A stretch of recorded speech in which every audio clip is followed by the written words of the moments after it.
Hello friends, मैं Saurabh Kumar top से 10 gate में आपका स्वागत करता हूं। फ्रेंड्स, आज इस वीडियो में हम लोग देखेंगे एरिया कोऑर्डिनेटर के लिए सेफ स्कोर क्या रहेगा। यानी कि आप कितना जो है टारगेट लेकर चलेंगे ताकि आप एग्ज़ाम जो है क्वालिफाई कर पाए। देखिए फ्रेंड्स, इससे कम अगर आप करके आएंगे तो आपकी संभावना जो है वो नहीं के बराबर हो जाएंगी। इसीलिए जो है जो एक्सपेक्टेड कटअप बनाने का कारण यही है। आप लोग भी कमेंट कर रहे थे, बोल रहे थे बताने के लिए, ताकि एक अनुमान लगाया जा सके कि आपको कितनी मेहनत करनी अभी बाकी है या आपको कितनी मेहनत से ही एरिया कोऑर्डिनेटर का जॉब लगेगा इस बार। तो ये चीज़ ज़रूरी भी था ताकि आप उसी के अकॉर्डिंग जो है वो आप अपनी मेहनत को जारी रखें। तो चलिए पहले इसको देख लेते हैं कि कुछ समझ कर हम इसको बताएंगे और समझाएंगे भी। देखिए, पहले इसको समझने के लिए एरिया कोऑर्डिनेटर के लिए पहले समझना होगा कि नॉर्मल स्टूडेंट कैसे कितना अटेम्प्ट कर पाएंगे और रेगुलर स्टूडेंट कैसे कर पाएंगे, कितना में से कितना करेंगे, वो सब मैं आप लोगों को समझाऊंगा। फिर नॉर्मल स्टूडेंट आसानी से कितना कर लेंगे और पढ़ाई करने वाले कितना करेंगे। देन आपको जो है एरिया कोऑर्डिनेटर के मेल का कटअप में बताऊंगा। यानी इतना टारगेट तो आपको लेकर चलना ही पड़ेगा, तभी आप कंपटीशन कर पाइएगा। और फिर फीमेल का भी मैं बता दूंगा और अंत में आपको बोनस टिप्स भी बता दूंगा ताकि आपको कुछ फ़ायदा मिल जाए एग्ज़ाम में। तो चलिए वीडियो को स्टार्ट करते हैं। और अभी तक आप नए होंगे तो चैनल को सब्सक्राइब कर लीजिएगा और वीडियो को लाइक तो ज़रूर कीजिएगा। तो चलिए वीडियो को स्टार्ट कर रहे हैं। देखिए, ये सिर्फ रहेगा एरिया कोऑर्डिनेटर के लिए।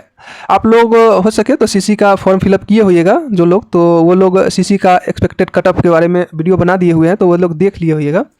और नहीं देखे तो जाकर देख लीजिएगा, क्योंकि उसमें थोड़ा लॉन्ग से बताए हैं। यहाँ पे उतना ज़्यादा डिस्कस नहीं करूँगा क्योंकि वो लॉन्ग बहुत ज़्यादा वीडियो हो गया था। इसमें थोड़ा शॉर्ट करते हुए मैं बताऊँगा, तो उसमें अच्छा से मैं डिस्कस किया हूँ। इसीलिए एक बार आप अगर सीसी का नहीं भी भरे हुए तो एक बार देख लीजिएगा।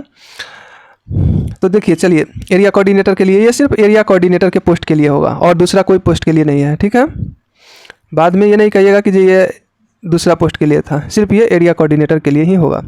देखिए, बात कर लेते हैं करेंट अफेयर जीके के लिए। जो नॉर्मल स्टूडेंट होंगे वो जो है आपको 17 क्वेश्चन जो कि जीके और करेंट को मिलाकर रहेंगे, उसमें जो नॉर्मल स्टूडेंट होंगे वो जो इसमें से करके आएंगे वो लगभग 7 क्वेश्चन कर लेंगे आसानी से। और मैथ के जो 14 क्वेश्चन आएंगे उसमें से भी 14 में से 7 क्वेश्चन आसानी से कर लेंगे। ये नॉर्मल स्टूडेंट की बात हो रही है फ्रेंड्स। और रीजनिंग के 9 क्वेश्चन आएंगे। रीजनिंग तो सबका अच्छा होता है, तो तब पर भी लेकर चले तो 5 क्वेश्चन जो है वो नॉर्मल स्टूडेंट आसानी से कर पाएंगे। और कंप्यूटर की बात करें तो 10 क्वेश्चन में नॉर्मल स्टूडेंट 5 क्वेश्चन तो आसानी से कर देंगे, क्योंकि निगेटिव मार्किंग, देखिए हाँ ये बात पहले समझ लीजिए, निगेटिव मार्किंग एग्जाम में नहीं है। और सब्जेक्ट नॉलेज की बात करें तो 20 क्वेश्चन है, इसमें से 9 से 10 क्वेश्चन तो आराम से कर लेंगे नॉर्मल स्टूडेंट की। क्योंकि देखिए 20 क्वेश्चन जो रहेंगे उसमें से ऐसा नहीं है कि जो साफे नहीं जानेंगे नॉर्मल स्टूडेंट में। तो आप समझ करिए चलिए कि 6 क्वेश्चन भी अगर सब्जेक्ट नॉलेज से नॉर्मल स्टूडेंट है 6 क्वेश्चन भी सही कर लेते हैं, तो बाकी जो क्वेश्चन रहेंगे यानी कि बाकी जो 14 क्वेश्चन रहेंगे सब्जेक्ट नॉलेज का, वो अगर उसमें तुक्का भी मारेंगे तो 4 क्वेश्चन उसमें से आपको जो है वो 4 क्वेश्चन या 3 क्वेश्चन सही हो ही जाएगा। तो वही 9-10 क्वेश्चन इनको आराम से 20 क्वेश्चन में सब्जेक्ट नॉलेज में मिल जाएगा। तो इनको अगर कैलकुलेट कर लेंगे तो लगभग वही है 33 से 34 क्वेश्चन जो है वो 70 क्वेश्चन में से out of 70 question 33-34 question normal student तो आराम से करके आएंगे, बिना कोई टेंशन, जाएंगे मार के आ जाएंगे। उसमें उसको ज़्यादा मेहनत करने की ज़रूरत नहीं पड़ेगी। लेकिन जो रेगुलर स्टूडेंट होंगे उनकी बात कर लेते हैं, क्योंकि रेगुलर स्टूडेंट वो होते हैं जो बराबर किसी न किसी एग्ज़ाम की तैयारी कर रहे होते हैं और वर्तमान में भी कर रहे होंगे और डायरेक्ट ये एग्ज़ाम में भी बैठेंगे तो वो रेगुलर ही कहलाएंगे, क्योंकि उनको एसएससी हो, बैंक हो, आरआरबी हो, किसी का भी प्रिपरेशन कर रहे हैं तो वो रेगुलर में आ गए। और उनका तो सब्जेक्ट नॉलेज ही सिर्फ नहीं रहेगा, बाकी करेंट जीके एकदम बेस्ट रहता है, मैथ रहेगा क्योंकि वो रेगुलर है, रीजनिंग अच्छा रहेगा, कंप्यूटर रहेगा अच्छा। हाँ, किसी किसी में कंप्यूटर का नॉलेज की ज़रूरत नहीं होती है, रेगुलर भी रहते हैं स्टूडेंट उनको भी, तो कंप्यूटर में थोड़ा दिक्कत होगा या सब्जेक्ट नॉलेज में होगा। बाकी ये जीके हो गया, करंट हो गया, मैथ और रीजनिंग, ये सब बहुत अच्छा रहेंगे रेगुलर स्टूडेंट के। तो देख लीजिए, रेगुलर स्टूडेंट है तब पर भी लेकर मैं चलूँगा थोड़ा कम ही, क्योंकि रेगुलर स्टूडेंट जो होंगे वो 17 क्वेश्चन में से 10 क्वेश्चन ही कर पाएंगे। देखिए एरिया कोऑर्डिनेटर का जो पोस्ट है इसके लिए जो क्वेश्चन का लेवल क्या रहेगा वो भी मैं आप लोगों के साथ बताऊँगा। तो इसका जो है एग्ज़ाम थोड़ा मॉडरेट रहेगा, यानी कि इजी टू मॉडरेट कह दे, लेकिन इसमें जो है लगभग 30% के आसपास जो है 25 to 30% जो है वो इसमें मॉडरेट क्वेश्चन रहेंगे। एरिया कोऑर्डिनेटर की बात कर लेते हैं। सीसी का मैंने बताया था इजी टू मॉडरेट रहेगा, 5 क्वेश्चन ही ज़्यादा से ज़्यादा इसमें मॉडरेट रहेगा, लेकिन इसमें जो है लगभग 25 to 30% यानी कि अप्रॉक्स कर ले तो 20-21 क्वेश्चन जो है इसमें मॉडरेट रहेंगे। और तो इसी के अकॉर्डिंग मैं बताया हूँ कि करेंट जीके से रेगुलर स्टूडेंट भी जो होंगे वो 10 क्वेश्चन के आसपास कर पाएंगे, उससे ज़्यादा बहुत कम ही होंगे जो करेंगे। क्योंकि जीके और करंट का जो है, ये जो है जीके करंट की तो छोड़िए, जीके का जो है भरमार पड़ा रहता है। लेकिन यहाँ जीके से जो है थोड़ा कम सिलेबस है, छोटा है, तो ऊपर भी करेंगे, इसीलिए 10 क्वेश्चन ये इनको हम मानकर यहाँ चलेंगे रेगुलर के लिए। और मैथ का तो क्या है, फंडा की जो क्वेश्चन बनाए, आंसर मिला तो सही, नहीं मिला तो गया, उसका कोई नहीं है कि जो तुक्का भी उसमें कर पाते हैं। तो मैथ में 14 क्वेश्चन जो रहेंगे उसमें नॉर्मल स्टूडेंट जो है वो 10 क्वेश्चन आराम से करेंगे। और रीजनिंग की बात कर ले तो रीजनिंग में जो है वो 9 क्वेश्चन है, उसमें से 8-7 क्वेश्चन कर लेते हैं, क्योंकि रीजनिंग आसान ही होते हैं, ज़्यादा भास्ट नहीं होते हैं रीजनिंग। और बात कर लेते हैं कंप्यूटर की, तो कंप्यूटर में वो भी वही 6-7 क्वेश्चन या 7 क्वेश्चन लेकर चलिए, आसानी से करेंगे।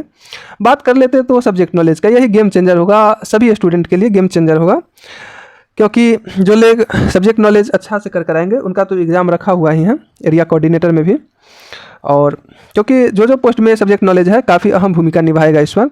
तो देखिए ये इसमें जो है लगभग इसके 11 से 14 क्वेश्चन इसमें जो है वो रेगुलर स्टूडेंट करेंगे, क्योंकि रेगुलर स्टूडेंट क्या करेंगे, वो प्रिपरेशन ही अभी कंप्यूटर पे और सब्जेक्ट नॉलेज पे ज़्यादा फोकस करेंगे। जिनके जो रेगुलर स्टूडेंट है किसी एग्ज़ाम की तैयारी कर रहे हैं, उसको कंप्यूटर के सिलेबस से अगर क्वेश्चन नहीं आते हैं, जो चीज़ की वो तैयारी कर रहे हैं, तो वो सिर्फ अभी पढ़ेंगे कंप्यूटर के पर और सब्जेक्ट नॉलेज पर ज़्यादा फोकस करेंगे वो। तो यही 2 पर फोकस करेंगे, इसीलिए सब्जेक्ट नॉलेज में 11 से 14 नंबर के बीच में वो पा सकते हैं। तो इनको ऐड ऑन कीजिएगा तो रेगुलर स्टूडेंट जो है वो लगभग कर लेते हैं कि 50 क्वेश्चन तो वो लोग आसानी से कर देंगे इस बार। तो अब चल लीजिए, तो देखिए नॉर्मल स्टूडेंट आसानी से कितने कर लेंगे, तो नॉर्मल जो स्टूडेंट होंगे वो लगभग 33 से 35 के बीच में वो कर लेंगे, यानी 50%। बात कर लेते हैं तो 50% जो है क्वेश्चन वो आराम से कर लेंगे। वही जो पढ़ाई करते हैं उनकी बात कर ले तो वो लगभग 50% के आसपास कर लेंगे। लगभग जो हो गया ये 50 क्वेश्चन है, ये 50 क्वेश्चन या 50 नंबर बोले तो, क्योंकि 1 नंबर का एक क्वेश्चन रहेगा। 7 49 हो गया आपको, तो 70%, हाँ 70% जो है इनका लगभग जो रेगुलर होंगे वो आराम से करके आएंगे 70%। लेकिन 70% पे इनका भी सिलेक्शन नहीं होगा, क्योंकि पोस्ट लिमिटेड है और ख़ास करके एरिया कोऑर्डिनेटर में बहुत कम पोस्ट निकला हुआ है, तो उसके अकॉर्डिंग ही चलेगा ना। तो इतना देखिए, अब एक्सपेक्टेड कटअप बताने से पहले इतना टारगेट आपको लेकर चलना है। और अगर ऊपर के वीडियो अगर कितना लोग होते हैं कि बढ़ाकर देख लेते हैं, अगर ऊपर की चीज़ नहीं समझे तो फिर ये कटअप भी समझने में थोड़ा दिक्कत हो जाएगा। तो क्योंकि मैं उसी अकॉर्डिंग ये चीज़ यहाँ के कटअप बता रहा हूँ, तो देख लीजिएगा। तो एक्सपेक्टेड कटअप है, इतना टारगेट आपको लेकर चलना है, तब आप फाइनल आराम से आँख मूंद लीजिए, सो जाइए और आराम से निश्चिंत कीजिए रहिए कि जो सिलेक्शन पक्का है। इतना अगर आप करके आएंगे तो उसी के अकॉर्डिंग है कि मेल कैंडिडेट जो होंगे उनका जनरल से अगर हैं, मेल का है ये, सिर्फ मेल का, फीमेल का मैं फिर बताऊंगा। मेल की बात कर लेते तो जो जनरल यूआर से होंगे उनको जो है वो 57 to 58 जो करके आएंगे, उनका 100% सिलेक्शन पक्का रहेगा। लेकिन इस पर भी डिपेंड करेगा कटअप की जो क्वेश्चन का लेवल कैसा है। मैं ये क्वेश्चन जो बताया हूँ वो ईजी टू मॉडरेट पर बताया हूँ और यही रहेगा ही, क्योंकि लगभग 25 to 30% जो क्वेश्चन वो आपको मॉडरेट देखने को मिलेगा, बाकी सब इजी ही रहेंगे इसमें भी। तो इसके अकॉर्डिंग 57 से 58 क्वेश्चन आपका सही होना चाहिए, तब आप फाइनल सिलेक्शन में आ जाइएगा। ये जो कट ऑफ है वो 57 से 58, वो आउट ऑफ 70 क्वेश्चन, यानी 70 क्वेश्चन जो है आउट ऑफ, लिख दे क्या, आउट ऑफ 70, यानी 70 क्वेश्चन में या कहे 70 क्वेश्चन का या 70 नंबर में आपको 57 क्वेश्चन या 58 क्वेश्चन कहे तो या 57 या 58 नंबर आपको आनी चाहिए, तब आप आराम से सोचिए कि आपका सिलेक्शन पक्का है इस बार। बात कर लेते हैं बीसी की, तो देखिए मेल में बीसी से जो होंगे उसका कम पोस्ट है, तो कम पोस्ट है बहुत, इसी के अकॉर्डिंग हमें बताना होगा। तो लगभग जो है आप इनको भी लेकर चलिए, बहुत कम के फासला रहेगा, 56 क्वेश्चन करेंगे तो आप सेफ में एकदम रहेंगे। बात कर लेते हैं ईडब्ल्यूएस की, तो ईडब्ल्यूएस का भी बहुत कम ही पोस्ट है लेकिन ठीक ठाक है, चलिए। तो उसके अकॉर्डिंग इनको 56 क्वेश्चन लेकर इनको भी चलना होगा, यानी लगभग 1 नंबर के आसपास ही जनरल से इनमें फ़र्क देखने को मिलेगा और बीसी के समान ही रहेगा। बात कर लेते हैं ईबीसी की, तो ईबीसी की थोड़ा ठीक ठाक है पोस्ट इनका भी, तो इसके अकॉर्डिंग जो है इनको आपको लेकर चलना है 54 क्वेश्चन, इससे कम नहीं होना चाहिए, इससे ऊपर है बहुत अच्छा, इससे कम नहीं होनी चाहिए, फिर आप सिलेक्शन से चूक जाइएगा इससे कम होगा तो।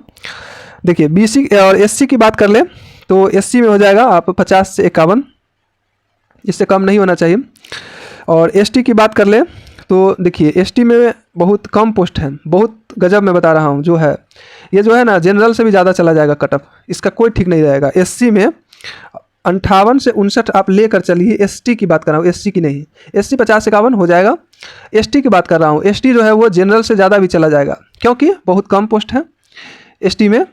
एसटी में जो है वो 3 पोस्ट ही हैं, आप बताइए 3 पोस्ट जो मेल का है एसटी में, वो शेड्यूल ट्राइब हो गया। शेड्यूल ट्राइब में 3 पोस्ट ही हैं, तो उसमें आप समझिए कि कितना कटअप जाएगा। मान के चलिए 2 3 गो चाहे 5 गो जो होगा हाईएस्ट नंबर वाला। ऐसा नहीं है कि जो आप देखते होइएगा कितना ओबीसी वाले कैंडिडेट होते हैं, ईबीसी का कैंडिडेट होते हैं जो जनरल से भी ऊपर नंबर ले आते हैं, यानी जनरल को भी में भी टॉप कर जाते हैं। ऐसा भी होते हैं स्टूडेंट, कुछ की बात कर रहा हूँ, 2 4 हो गया, ऐसे हो गया, लेकिन वो कहीं भी फाइट कर देते हैं। ऐसे जो होते हैं एसटी में भी स्टूडेंट होते हैं जो डायरेक्ट बीसी को भी क्रॉस कर देंगे, जनरल के आसपास का नंबर लाने वाले होते हैं। कुछ की बात कर रहा हूँ, और वो कुछ अगर इसमें अप्लाई किए होंगे, और पोस्ट तो 3 ही है, तो आप समझ लीजिए जनरल के आसपास तो होना ही चाहिए। तो वो इसी के अकॉर्डिंग मैं बताया हूँ कि एसटी से अगर हैं तो आपको 58-59 को टारगेट लेकर चलना है, इससे कम पे संभावना कम है। अब ये डिपेंड करेगा, क्योंकि 3 पोस्ट है, बताना उतना नहीं है कि किस तरह के स्टूडेंट इसमें अप्लाई किए हैं एसटी में।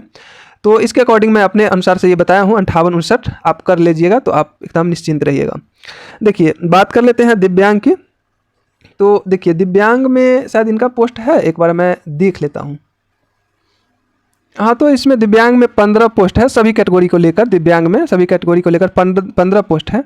तो इसके अकॉर्डिंग जो कट ऑफ जो जाने की संभावना है वो है लगभग 45 क्वेश्चन लेकर चलिए, 45 प्लस ही लेकर चलिए, उससे नीचे नहीं रखिएगा। दिव्यांग में भी है तब पर भी आप, क्योंकि ज़्यादा पोस्ट है नहीं, इसके अकॉर्डिंग है।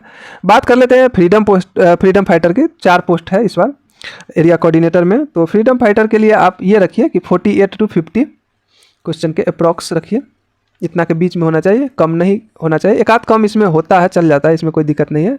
2-4 भी हो जाता है कम, या ज़्यादा भी जा सकता है, लेकिन ज़्यादा की संभावना कम रहेंगी। 2-4 क्वेश्चन कम भी रहेगा तो एग्ज़ाम संभावना रहेंगी इनका। देखिए फीमेल की अब बात कर लेते हैं। फीमेल में जनरल से अगर हैं आप, तो आपको टारगेट जो लेकर चलना है वो लेकर चलना है 55 प्लस का, इससे नीचे नहीं होना चाहिए। ईडब्ल्यूएस की बात कर ले तो पहले बीसी है, बीसी की बात कर ले तो लगभग जो है 53 से 54 क्वेश्चन लेकर चलना है। ईडब्ल्यूएस की बात कर ले तो इनको जो है ज़्यादा फासला बीसी से नहीं रहेगा, तो 54 क्वेश्चन इनको लेकर चलना है। वही ईबीसी की बात कर ले तो 52 क्वेश्चन इनको लेकर चलना है, 52 प्लस ही, 52 से कम नहीं। ईबीसी की बात मैं कर रहा हूँ, 52 प्लस। एससी की बात कर ले तो एससी में 47 से आपको 47 से 50 लेकर चलिए, क्योंकि एससी में जो है थोड़ा ठीक है, 22 पोस्ट है, और एसटी में तो 1 पोस्ट है मात्र। फीमेल की, वोमेन की बात कर रहा हूँ, फीमेल की। इसमें एसटी का 1 पोस्ट है। अब बताइए कि एसटी का कटअप कैसे बताए, इसको बताने में थोड़ा दिक्कत है, क्योंकि अगर मान के चलिए 70 में से कोई 62 क्वेश्चन लिए आए रहेंगे तो उनका सिलेक्शन हो जाएगा। कोई अगर मान के चलिए 40 नंबर लाए रहेंगे सबसे ज़्यादा, 40 पर हो जाएगा। लेकिन इसीलिए मैं बताऊँगा अपने अकॉर्डिंग, ये बताऊँगा एसटी का। तो इसका ये नहीं है कि ये यही कटअप जाएगा, क्योंकि ये डिपेंड करता है, 1 पोस्ट है, इस पर क्या मैं कटअप बता सकता हूँ। तो लगभग आप टारगेट लेकर चलिए, 60 क्वेश्चन आप कर लेंगे तो आपको संभावना बन जाएंगे। और डब्ल्यूबीसी की 0 पोस्ट है, और डब्ल्यूबीसी के 0 पोस्ट होने के कारण इनको जनरल में काउंट कर लिया जाएगा, और अगर अप्लाई किए होंगे डब्ल्यूबीसी से तो जनरल में फाइट कर पाएंगे। दिव्यांग के ऊपर कटअप मैंने बता दिया है। चलिए बोनस टिप्स की बात कर लेते हैं। देखिए बोनस टिप्स में बात यह है कि आपको एग्ज़ाम में जब जाना है तो पहले आपको जो भी सही क्वेश्चन रहेंगे, 70 क्वेश्चन में आपको बढ़ते चले जाना है। 70 क्वेश्चन में आपको पहले जो सही बन रहा है उसको अटैम्प्ट कर देना है। आप मान के चलिए कि लगभग 50 क्वेश्चन के आसपास आप सही करके एक बार में सही कर लिए हैं, सही आप कर लिए हुए हैं 50 क्वेश्चन। बाकी जो 20 क्वेश्चन बना इसे छोड़ना नहीं है, आपको टाइम मैनेज करना है। ये बात समझ लीजिए, टाइम मैनेज इस तरह से करना है कि आप एक बार में बैठकर पूरा प्रश्न को देख लिए, और उसमें से जो भी हो आपको 50 क्वेश्चन सही कर लिए या 45 क्वेश्चन सही कर पाए हैं वो आपको कर लेना है, और टाइम भी बच जाना चाहिए ताकि आप 20 क्वेश्चन पर भी कर सके। और ये जो 20 क्वेश्चन बचेंगे इसमें से जो अगर आपको होगा कि जो ये सॉल्व करने से थोड़ा टाइम लगेगा और हो जाएगा सॉल्व, तो उसको पहले आप सॉल्व कर लीजिएगा। देन अगर आपको जब समझ में आएगा कि अब ये सब चीज़ हमको नहीं समझ में आ रहा है, नहीं होगा, तो उस पर आपको जो है तुक्का मार के आना है। तुक्का कहे तो जो मन हो आपको अपने अकॉर्डिंग वो मार कर आना है। इसमें भी जो है ना आपको 1/4 जो है वो संभावना रहता है सही होने की, और इसमें आप लोग जानते होइएगा कि निगेटिव मार्किंग जो है वो नहीं है, निगेटिव मार्किंग नहीं है, इसीलिए आपको बेनिफिट ही होगा। तो लगभग 4 क्वेश्चन अगर आप तुक्का लगा कर आइएगा तो उसमें 1 क्वेश्चन संभावना है कि जो आप सही हो जाएंगे। तो आप जो है 20 क्वेश्चन में तुक्का मार के आइएगा तो लगभग 4 से 5 क्वेश्चन जो है आप सही कर लीजिएगा। तो आपको जो है 50 क्वेश्चन आप शुरू में करके आए थे एक बार में, और फिर 4 से 5 नंबर जो है 4 या 5 क्वेश्चन जो है आपको सही हो गया, यानी कि आप 54-55 क्वेश्चन आ गए, 54 या 55 क्वेश्चन आपको मिल गया। देन आपका सिलेक्शन की संभावनाएं बढ़ जाएंगे, और अगर ऐसे ही छोड़ के आएंगे तो आपको सिलेक्शन की संभावना जो वो कम हो जाएंगे। देखिए अब कुछ बात कर लेते हैं कि जो लेवल ऑफ एग्जाम, यानी क्वेश्चन की लेवल या लेवल ऑफ एग्जाम कह दीजिए, बात कर लेते हैं एरिया कोऑर्डिनेटर की ही, एसी के लिए पोस्ट के लिए ही सिर्फ मैं ये बता रहा हूँ। जो है ना इजी टू मॉडरेट रहेगा, easy to moderate question paper रहेगा। इजी कर ले 70 क्वेश्चन है, इसमें से लगभग 25 से आपको 30 क्वेश्चन जो है वही मॉडरेट देखने को मिलेगा, और बाकी जो है आपको सभी क्वेश्चन, यानी कि बात कर ले तो ये हो जाएगा 40 क्वेश्चन या 35 क्वेश्चन कर ले, 35-40 क्वेश्चन जो है वो आपको इजी ही देखने को मिलेगा। इसके लिए आपको घबराना नहीं है।